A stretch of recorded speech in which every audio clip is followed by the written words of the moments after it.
All right, everyone, we're going to go ahead and get started. Again, thank you for taking the time to join today. My name is Jim Davis. I'm a partner and senior planner at Aspen Wealth Management, and I really appreciate you all taking the time to join us. Today, we're going to dive into an interesting topic. We're going to talk about strategies that can help you reduce unnecessary lifetime tax liabilities. We're going to try and find ways to ensure that the wealth you built over your career remains with you and, at the very least, your descendants. To kind of paint the picture of what we're trying to accomplish, imagine dedicating your life to building your savings and investments, only to have a significant portion eroded by poorly planned tax distributions. And unfortunately, that's a reality we see far too often. Our session today focuses on the 10-year rule and the impact it has on non spouse beneficiaries primarily, along with effective strategies for account owners. Now, think of a proactive versus reactive approach. When you're a beneficiary, you've got a handful of options, but as an account owner, you got a lot more arrows in the quiver, if you will. And throughout this webinar, please feel free to type questions or comments in the chat. And at the end, if you want to save them for there, we're going to have an open Q&A session towards the end. So let's go ahead and get started. We're going to get started by breaking down the 10-year rule. Some of you may have heard this rule, some of you may have not, but the 10-year rule was introduced in 2019 during the Secure Act. And this rule fundamentally alters how inherited IRAs are handled for non-spouse beneficiaries. Under the rule, most non-spouse beneficiaries must withdraw the entire balance of an account, and an inherited IRA, within 10 years of the account owner's death. This replaces the old stretch IRA provision, where distributions could be extended over the beneficiary's lifetime. So as you see here on the screen, this is more common for deaths that have happened in recent years and later. And it does require, we'll talk about strategies where there's 10 or 11 years, but effectively what this rule suggests is whatever assets you passed on to your heirs in the form of qualified retirement accounts, if it's not a spouse, we'll talk about who it may be or may not be, but you likely have a 10-year window to get that account from whatever the value is to zero. It's important to remember, however, kind of again to set the stage, the IRS is not in the business of handing out free rides. They're very deliberate in their tax planning strategies. Now, with a Roth IRA, with an after tax, where you get after tax contributions into an IRA, you pay taxes up front and you enjoy tax free withdrawals later. With pre tax accounts, think of these as like IRAs, 401ks, 403bs.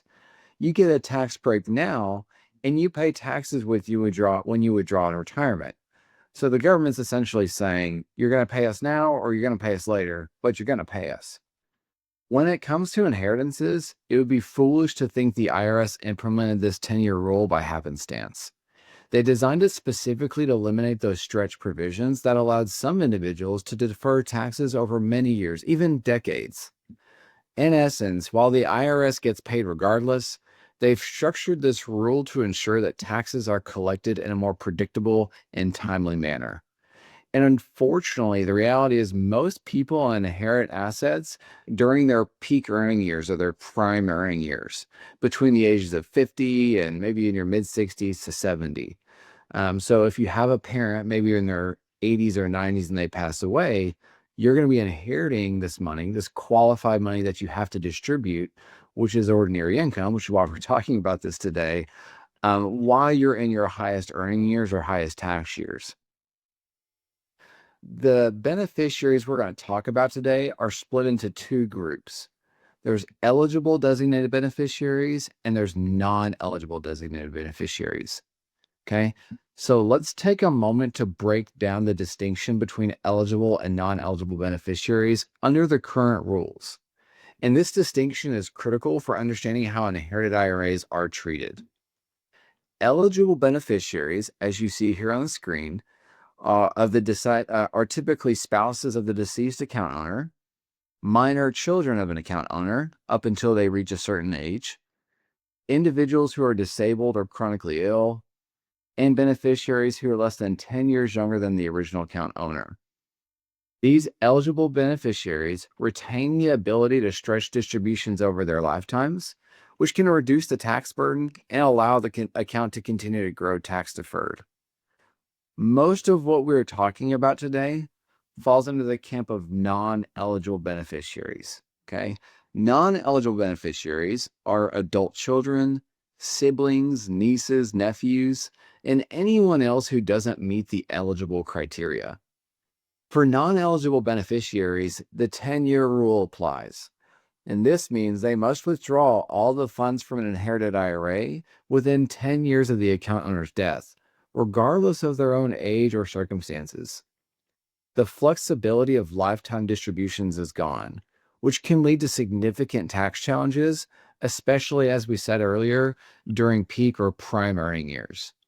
So it's very important to understand as an account owner where you or your beneficiaries fall in this categorization because it's pivotal to planning for your estate or for your loved ones as you bequeath assets down the road. It is the foundation for the strategies we're going to discuss in the following slides and in this presentation today. So who does this impact? Okay, let's take a closer look at this chart kind of before we dive into strategies. Right in the middle, you'll see our goal. And what our goal is we're trying to minimize the impact of the 10-year rule. Okay, that's our North Star. That's the target we're aiming at. Everything we're going to talk about today ties back to this being our primary engine or motivator, helping you understand how to navigate the changes and make the most of your options. For beneficiaries, frankly, the choices are more limited. It's about figuring out how to time those distributions to avoid a big tax hit or make sure it fits in your financial plan. On the flip side, account owners have a lot more flexibility. They've got strategies like Roth conversions, choosing beneficiaries carefully, even using trust. Although, as we'll discuss today, that can get tricky if it's not set up the right way. The idea here is to connect all those pieces and show you both how account owners and beneficiaries can approach the 10-year rule in a way that's smart, intentional, and keeps more of your hard-earned money where it belongs, working for you and your family. We like to say that we want to give, we're benevolent to a lot of organizations, but the IRS is not one of them at Aspen. So let's go ahead and get started. We're going to talk about strategies for beneficiary clients. For most non-spouse beneficiaries, especially those who inherit during their prime earning years, and again, these are typically people in their 50s and 60s, this means there's very little wiggle room. You essentially have three options. One, you leave the account alone for as long as possible. Okay, you kick the can down the road, the proverbial can down the road to the end of the 10-year mark. Option two, you turn the 10-year rule into an 11-year rule. You take a year zero distribution, and you begin withdrawals in the year of death, effectively extending the window to 11 years. And the third option that we most commonly experience with our clients, or we work to experience with our clients, are strategically timed distributions. They time smaller withdrawals. They spread it out during these lower income years, or they look for the most optimal windows of time to essentially generate the most after-tax wealth they can. Understanding which option fits your situation is the first step in creating a strategy that minimizes your tax hit while ensuring more of your hard-earned assets remain in your family's hand. So we're going to go through each of these strategies one by one. Leaving the account alone, okay? At first glance, allowing the account to grow tax deferred might seem attractive, especially for Roth IRAs. However, if you inherit a traditional IRA in your 50s and 60s, when you're likely still earning substantial income, waiting until the final year can lead to a huge taxable event. So in front of us, we have a scenario. Imagine a world where you inherit a $250,000 pre-tax IRA. And we're going to assume in this world that it grows at a healthy clip of 7% year over year for 10 years. Well, at the end of the 10-year mark, you got a $500,000 IRA, okay? But you've got to get it out, okay? So withdrawing all this at once could throw you into a much higher tax bracket, eroding the growth benefit with steep taxes. Yes, you could have eaten some tax bills along the way. But if you broke it up, if you amortize it over 10 years, you likely would, depending on your income and your situation, you could have a much lower tax bill over time. Okay. That's one strategy to consider. That's leaving the loan for as long as possible. Okay. When it might make sense, if it is a Roth IRA account, if the beneficiary is already in the highest tax rate and they're going to remain in the highest tax rate, they're using an income strategy or investment strategy that generates ongoing income, or when frankly it's just a small balance that'll have very little impact on their situation. But again, this strategy is just not touching the account, waiting until the 10-year mark and hoping that the stars align where in that year and that point in time, your situation is better than it was over the prior 9 years, or potentially 10 years, which is what we're going to talk about next. The next strategy is turning the 10-year rule into an 11-year rule. Now, this might seem kind of quirky, but this is a practical tweak that you can take a distribution in the year of the account owner's death, call it a zero or a year zero distribution. And this small change effectively gives you an extra year to spread out your withdrawals, smoothing out your taxable income and helping you avoid a sudden tax spike. Will say administratively, when someone passes away, there's kind of an order of operations that has to happen to move it from an account owner's name to a beneficiary's name. Fortunately, receiving an assets like IRAs is one of the more efficient assets to inherit, but you do need things like a death certificate and making sure all the paperwork is aligned. But this scenario is again more ideal if a death occurs early in the year. Not that we can prevent that, but it is something to consider that some people forget about. That first year is, you actually have like 11 years if you think about it, when you factor in the year of death. Third, and most common with the clients that we like to work with, using strategically timed distributions. This approach is all about planning. It's all about planning your withdrawals during years when your overall income is lower. For example, if you're anticipating a drop in income because you're nearing retirement, maybe you had some stock vestings that are winding down, these low income years are ideal for taking distributions. A few years ago, we were working with a client who initially planned to wait, and they're going to go with option one. They're going to wait until the end of a 10-year period and take a lump sum withdrawal. However, because we looked at their stock vesting schedules, we could, as long as they stay gainfully employed, we could map out that they were going to be taking that big old distribution the same year they're going to have significant income from stock vestings. So we advised them to start taking modest withdrawals during their higher income years, breaking it up when it was most appropriate, and then completing the rest of the distributions after retiring. This staggered approach helped them avoid a massive tax bill and it significantly reduced their overall tax burden. And frankly, it just kept more money in their pockets, which is, I think, what all of us want when we give to our heirs or our beneficiaries. As you see here, this might make sense. And there's, the prior one, when it might make sense, the list is like 3. But in this scenario, this is much more common because it makes sense for a lot more people. You're retiring, you're starting Medicare, and maybe your child's applying for student aid. You're moving to a different state with a different tax situation. Maybe you're planning a large charitable gift into a donor advised fund or something philanthropic. There's a lot of different scenarios you can see here on the screen where this scenario might make a lot of sense. Okay. Each of these beneficiary strategies comes with trade-offs. Okay. And the right choice depends on your current income situation. And it involves a little bit playing God where you're also relying on future expectations of maybe your cash flow or income or things like that.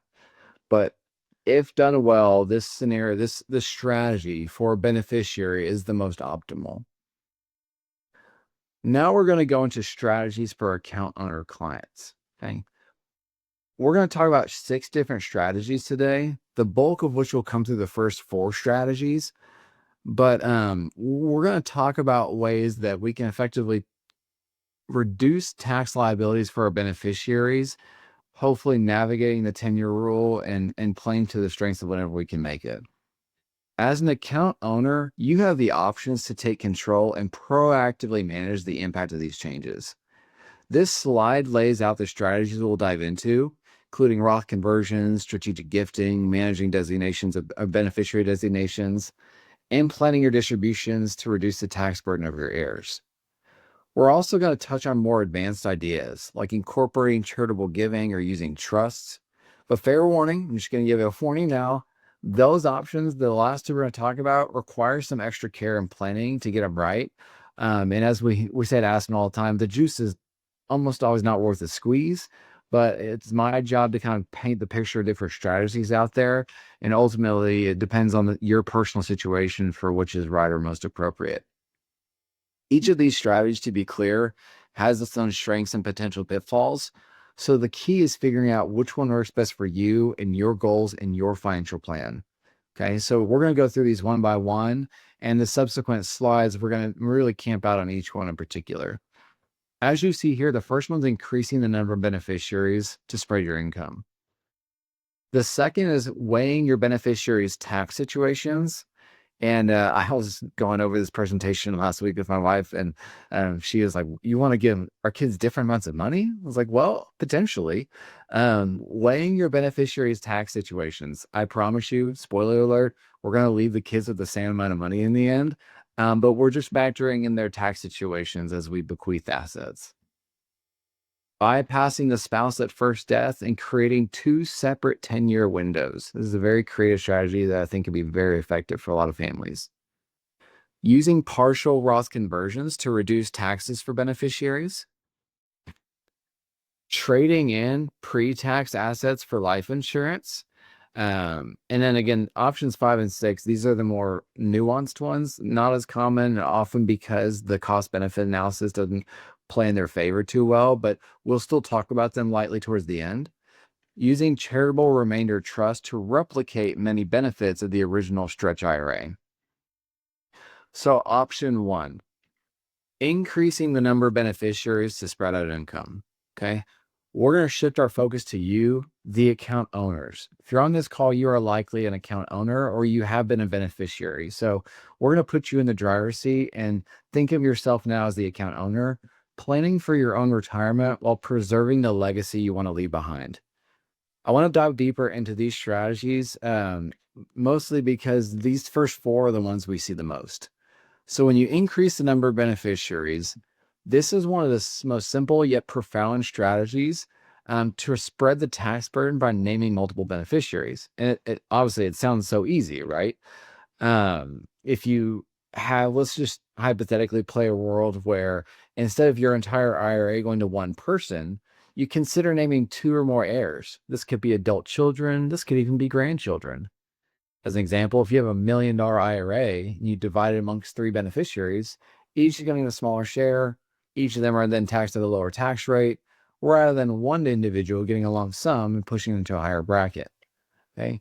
In this scenario, we're spreading the income and burden amongst more people, and we're potentially leaving pre-tax funds to younger beneficiaries when they may not be in their prime earning years. But understand, when you leave pre-tax funds, you've got to consider their potential kiddie tax implications, or how it considers the income to be unearned income. So here's an example. Client has significant pre-tax assets and they want to leave their children and grandchildren with an inheritance. Rather than only naming their adult child, okay, they name their grandchild a smaller beneficiary percentage, and it spreads out the burden amongst a wider pool of family members. If a client knows, when I give X dollars to John, my son, and he's going to take that and give it to Jane, his daughter, or my granddaughter, right? One strategy would be to name the granddaughter outright as the smaller beneficiary percentage, because John, his son, is a highly compensated employee, or maybe he's doing well financially. And what we're ultimately trying to achieve is the greater after-tax income we can generate from an estate. The second scenario or strategy to consider is weighing your beneficiaries' tax situations and leaving them, again, with unequal assets. This is the one that got me in trouble with my wife, so I had to put this on here. This doesn't mean you love your kids unequally, okay? What this means is we're acknowledging your beneficiaries' tax situations And we're potentially leaving them, it is an idea, equal amounts of Roth, because no matter when you inherit Roth, it's after tax. It doesn't matter your tax situation, it's all tax-free money. But maybe leaving unequal amounts of pre-tax funds, or maybe a combination. But the overall goal is for them to generate an equal net inheritance. Okay. Because as you see here, not all beneficiaries are in the same financial position. As we've talked about, a Roth IRA offers tax-free withdrawals for everyone, regardless of income, where traditional IRAs don't. By tailoring your asset allocation based on each beneficiary's tax situation, perhaps giving a larger share of Roth to a beneficiary in a higher bracket and a smaller share of traditional IRA to someone in a lower bracket, you can optimize the overall tax efficiency of your estate. This kind of strategic allocation can lead to significant long-term savings. Okay, and this is a real-world example of something I encountered a few years ago. Client has 2 adult children. Okay, client's a widow, so all the money is theirs. Client has 2 adult children with stark differences in income. In the real-world example I was working with, one was an executive at a major company, and the other was a social worker. Both incredible, admirable, amazing jobs. My client loved each of his children equally. But the reality was, each child had wildly different tax situations. Okay. Rather than giving each child 50% of their Roth and pre-tax assets, the client gave a higher percent of Roth to the child in a higher tax bracket and a higher percentage of pre-tax assets to the child in a lower tax bracket. Okay. Both are going to receive the same net amount of estate from their parents or their dad. But in the end, what we're trying to do is acknowledge the beneficiary's tax situations. Okay. And it doesn't work always, but it's something, and it takes more nuance because children's beneficiaries, their situations could change. So you got to make sure if you set up this plan and you want to execute it, you have to closely monitor it. So that's a very big con there. The third scenario is bypassing the spouse at first death and creating 2 separate 10-year windows. Okay. Although this strategy may sound counterintuitive, in certain situations, bypassing the surviving spouse and naming the ultimate beneficiaries directly can be beneficial. Doing so can create 2 separate 10-year distribution windows rather than one continuous period, which can help it manage tax liabilities across generations. This approach, though, it works best if the surviving spouse has other sources of income and doesn't rely solely on IRA funds. However, like my wife getting on to me for this one, it's important to carefully consider family dynamics and the overall financial picture before taking this step. Okay, so mechanically, how does this work? You bypass your spouse as the beneficiary. You leave some or all of the first to die spouse's assets to ultimate beneficiaries. So think of this as adult children. The death of the first spouse creates a 10-year window for the first spouse's retirement account, so for their pre-tax IRAs. The second to die spouse creates a new separate 10-year window, okay? And so this approach may be beneficial if the second spouse is expected to have a longer lifespan. It creates a longer distribution period because you created 2 windows, okay? This could also be a good solution when the beneficiary has a lower tax rate than the current account owners. Again, going back to mechanics, it's typically accomplished via disclaimers. Okay. A quick note on disclaimers in estate planning, because I know that word sounds kind of funny. What is a disclaimer?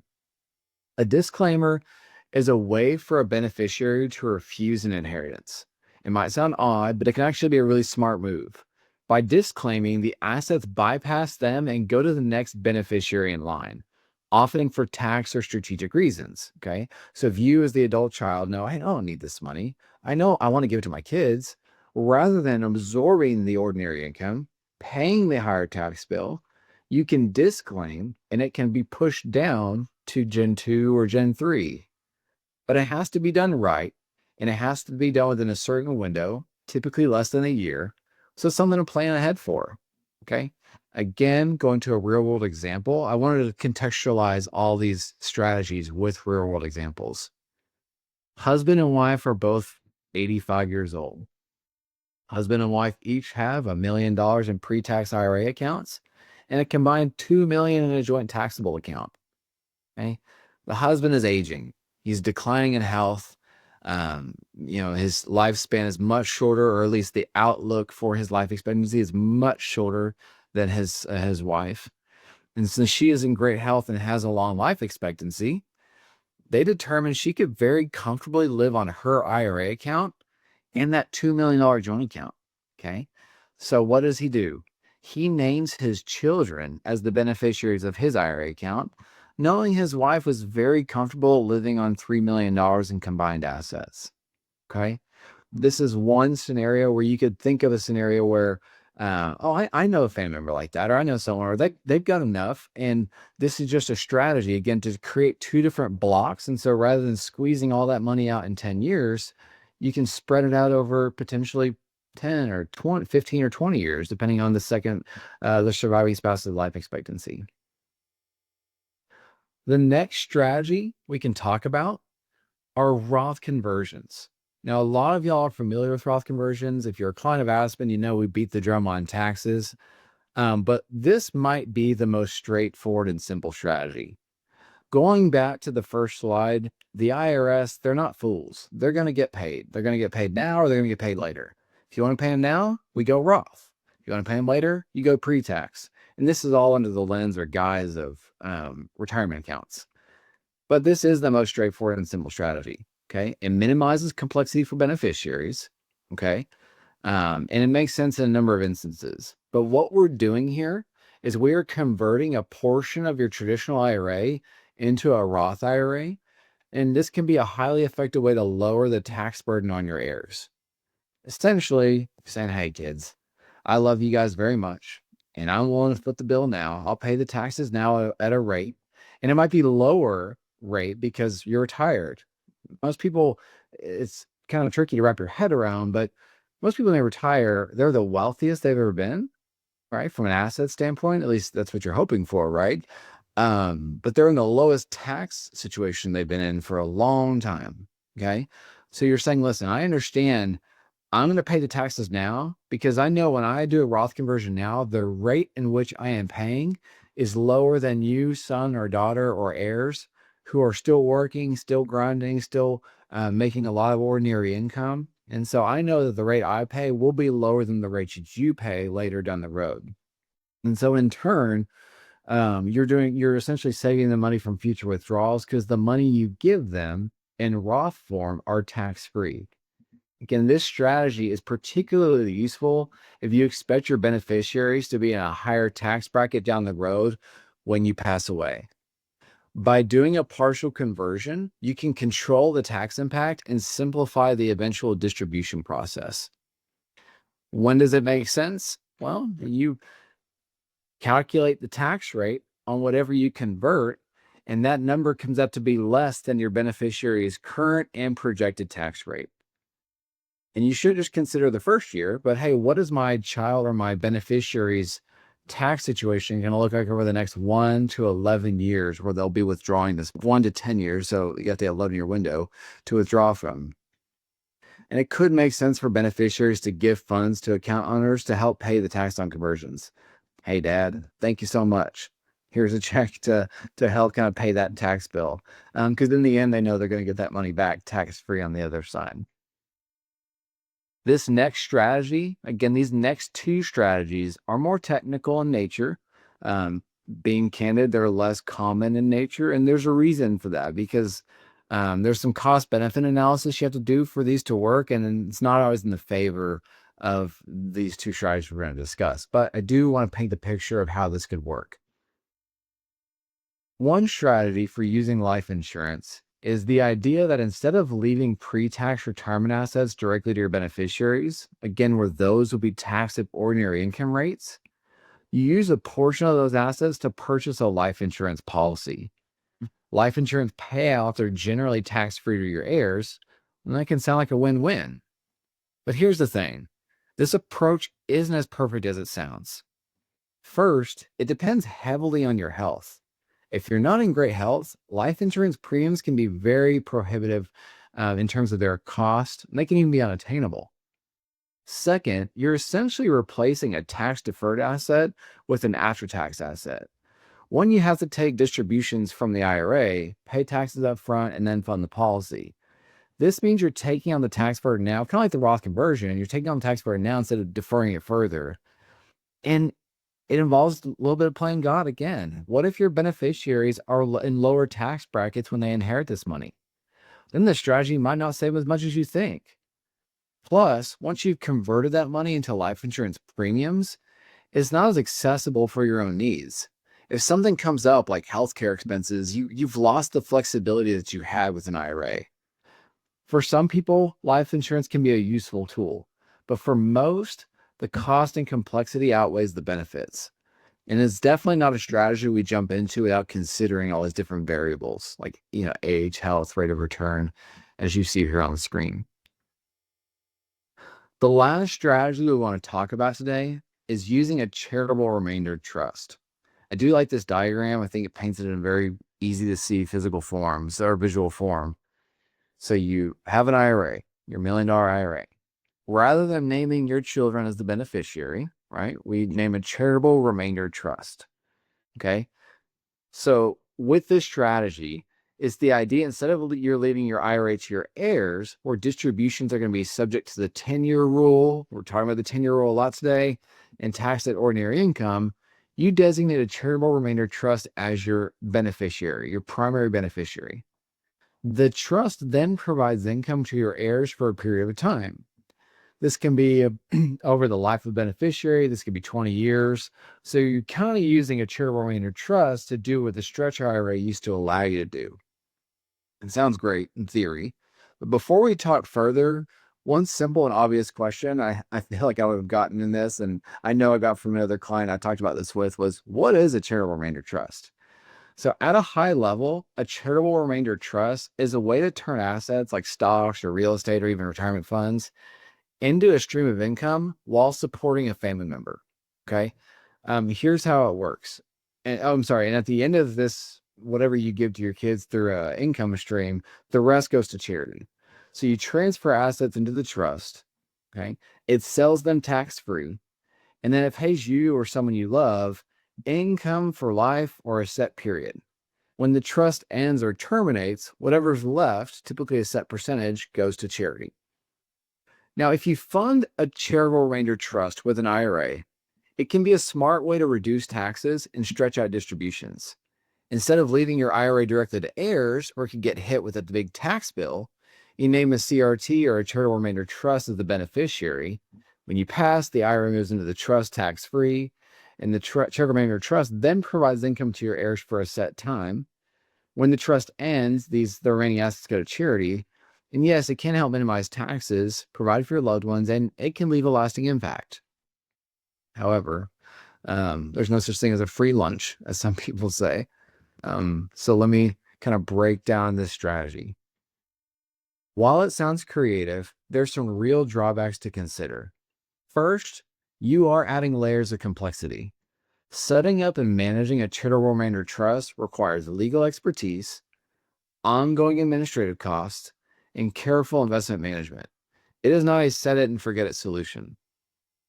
Second, the income your heirs receive from the trust is taxable, often at ordinary income rates, just like IRA distributions. And while the charitable remainder trust can spread out payments over a longer period, potentially reducing the tax in a single year, the overall tax savings may not be as significant as you'd hope. Another major downside is once the charitable remainder trust is established, it's irrevocable. That means you've locked in your plan, and if your financial situation changes or your heirs' needs evolve, there's not a lot of flexibility to adapt. And finally, the big question is this: is charity your priority? A charitable remainder trust benefits a charity at the end of the term, not your heirs. If your primary goal is to maximize what you leave to your family, this strategy may not align with your objectives. Using a charitable remainder trust as the beneficiary of a pre-tax IRA can make sense for someone with maybe strong philanthropic intentions. They may have a desire to provide steady income to their heirs. But for most people, the complexity, the cost, the limitations outweigh the benefits. we're using the juice as the juice worth the squeeze metaphor again. It's a strategy that's worth exploring, but only in very specific circumstances. As you see here on the screen, one thing we look at with these strategies and all strategies is what's the break-even point, okay? Because the crests don't eliminate taxes, they just defer them. Crest is just another way of saying charitable remainder trust. And they don't make sense from a purely financial perspective. They often take over up to 3 decades or more to break even, okay? And that break even depends on your beneficiaries' tax rates, their long-term gain rates, the growth of the CRUT, the turnover of the CRUT payout. There's a lot of variables at play, which is why, while they are a more nuanced technique and they sound great because they see a cool chart like this, the juice is not worth the squeeze. So now let's dive into some real world examples or strategies and how they play out in practice. I wanted you to leave here today with, okay, this is all fine and good, but can we talk through what you guys have experienced at Aspen? Can we talk through some strategies that you guys have executed for clients and you've seen the real benefits, both the good or maybe not benefits, you've seen the end results, both good and bad for your clients? And so I wanted to just paint 4 different scenarios for us. Example 1, staggered withdrawals to avoid tax spikes. I touched on this earlier, but we're using this strategy to reduce your overall tax burden by taking dynamic withdrawals. A few years ago, we were working with a client who inherited a sizable IRA while still receiving significant income from stock vestings. Their initial plan was to wait to the end of the 10-year period for a lump sum withdrawal. However, being as they were in their prime earning years, waiting would have pushed them into a much higher tax bracket, which would result in a steeper tax bill. So we developed a plan for them to take modest withdrawals during those high income years. Okay, we're still going to kind of chip away at this thing, and then complete the distributions after retirement when their income drops substantially. This staggered approach significantly reduced their overall tax burden and preserved more of their inheritance, which is the end goal for their own long-term goals. The next, increasing beneficiaries for better tax efficiency. We're spreading the pool here. So consider an account owner with $1.5 million IRA. Well, one option is and let's say you're the sole owner, you're single, you're a widower, you don't have any spouse to give it to. Instead of naming a single beneficiary, maybe a highly compensated adult child, the owner opts to split the IRA among 2 adult children and 1 grandchild, okay? If the IRA were distributed to one person, it might push them into a higher bracket. By dividing the account, each beneficiary receives a smaller, more manageable share, taxed at a lower rate. If you're giving to a grandkid, maybe they're in their 20s and 30s. Maybe this is ideally when they're wanting to buy their first home or they're starting a family. And not only will the dollar go farther for them, but the tax impact will be lower. And the lower the tax impact, the more you keep in your pockets. I think everyone can consider that a win-win. A third scenario, you gotta be a little grim here. A cautionary tale involving a trust. Trusts are great estate planning instruments. I personally love trust. I love trust-based estate plans. I think it allows you to use a lot of levers to protect your heirs or beneficiaries. I like wills too, but trust can be a great thing. But they're very unique instruments that need to be designed by trained professionals like estate planning attorneys, board-certified estate planning attorneys who know how to write them well. We jokingly say that when it comes to a trust, you pay for what you get, and unfortunately, by the time you find out you've had a bad trust, it's kind of like getting a bad parachute. It's a little too late to make any changes in your current situation. So in one case, this is a client I've personally worked with over the last few years. An account owner was named a trust as the beneficiary of their IRA. Unfortunately, the trust wasn't drafted with the necessary provisions to qualify as what we call a see-through trust. And as a result, the IRA distributions were taxed at the trust tax rate, which is a significantly higher tax rate than the individual income tax rates beneficiaries would have faced on their own. So a parent with all the great intentions in the world, thought, you know what, I'm going to make this clean, simple, and easy. I'm going to name the trust the beneficiary of my pre-tax IRA accounts. What they didn't realize that was by doing that, they essentially handed 37% of their inheritance to the IRS, and their kids got to split the difference. Okay. This misstep resulted in a substantial tax penalty or tax liability and left the family with far less inheritance than they had intended. This example highlights the critical importance of working with professionals to set up trusts and plan beneficiary designations properly. But we are not going to end on a bad note. We're going to end on a good note. Tailoring beneficiaries based on tax situations. This is the one that I got in trouble with at home, or at least talking about, because you always need a good devil's advocate in your room. This scenario involved an account owner with, again, 2 children, one in a high tax bracket, being a high earner, the other in a lower tax bracket. By strategically allocating a larger share of tax-deferred assets to the child in the lower bracket and a smaller share of the one in the higher bracket, we optimize the overall tax efficiency of this wealth transfer. This nuanced approach ensured each beneficiary received a fair share. They received essentially the same after-tax net inheritance, okay, without anyone paying or incurring excessive taxes or fees. These real-world examples clearly illustrate how proactive planning and avoiding a one-size-fits-all approach can make a significant difference in your family's financial future. So as we draw to a close, let's summarize the key takeaways from today's discussion. The 10-year rule under the Secure Act limits non-spouse beneficiaries to 3 options. Okay. It was designed intentionally by the IRS to eliminate the stretch provisions that once allowed distributions over lifetimes. You can leave an inherited IRA untouched until the final year, and that may seem appealing, but it can be very risky, especially when inheritances occur during those prime years. For account owners, powerful strategies include increasing number of beneficiaries, tailoring distributions based on your loved one's tax situations, considering bypassing strategies for the surviving spouse, using Roth conversions, and even complex strategies like life insurance or a CREP. Lastly, we discovered some real-world examples, how staggered withdrawals to trust missteps highlight both the potential benefits and risk of these strategies. These decisions aren't merely technical, they deeply impact your family's financial security and the legacy you leave behind. I encourage you to reflect on these strategies and consider how they might apply to your situation. Now, I'm going to open the floor to any questions you have. If you've already, please type your questions in the chat. You can unmute your mic. We're going to spend a few minutes answering any questions you may have. And again, thank you so much for being on this call so we can talk about this.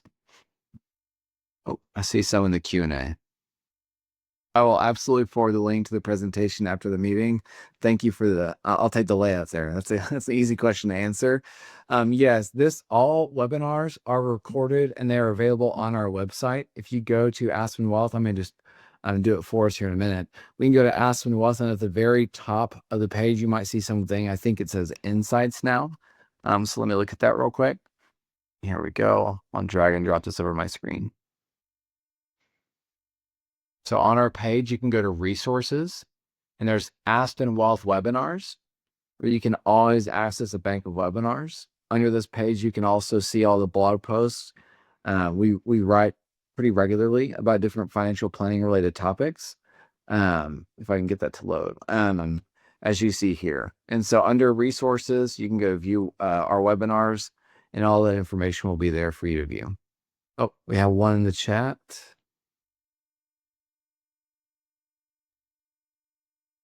Depending on your situation, there are certain estate attorneys we love to work with. They kind of have a clearly defined niche or area or segment. So Susan, after this call, I'll reach out to you and kind of get some more information what you might need. And we can find an attorney that we strongly or highly recommend to you. All right, guys. Well, thank you so much for joining this call today. We sincerely appreciate it. Again, this will be available as a recording. For compliance purposes, after this is recorded, we modify it to where we make sure no personal information was ever shared or put on the screen.